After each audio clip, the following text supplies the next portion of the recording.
In today's video, I'm going to teach you how to import tax documents directly from Charles Schwab. To get started, first go to the Investments and Savings section of your account or platform. This is usually where you'll find options related to financial institutions, account connections, and imported documents. Take a moment to make sure you're in the correct area before moving on, since this helps avoid confusion later and makes the process much smoother. Once you're in Investments and Savings, select Charles Schwab from the list of available financial institutions. If there are several options on the screen, look carefully to choose the correct one. Picking the right institution is important because it ensures your tax documents are pulled from the correct source and linked properly.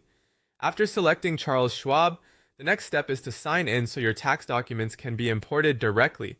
Enter your Charles Schwab login credentials in the sign-in window provided. As always, make sure you're using a secure and trusted connection when entering financial account information. This direct sign-in process allows the system to access the available tax forms associated with your account, which can save time and help reduce manual data entry. If prompted, follow any on-screen verification steps to complete the login process. Depending on your account settings, you may need to confirm your identity before the import can continue.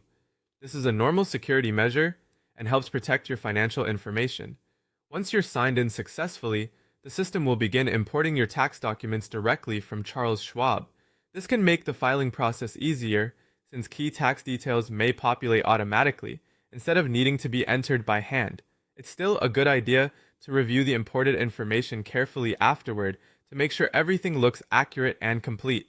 If the import doesn't work right away, double check that you selected Charles Schwab correctly and that your sign-in information was entered accurately. In many cases, simply retrying the sign-in process resolves the issue. Also, keep in mind that tax documents may not appear until they've been made available by the financial institution. That's all it takes to import tax documents directly from Charles Schwab. Follow the prompts carefully, review your imported information, and you'll be one step closer to finishing your tax preparation quickly and efficiently.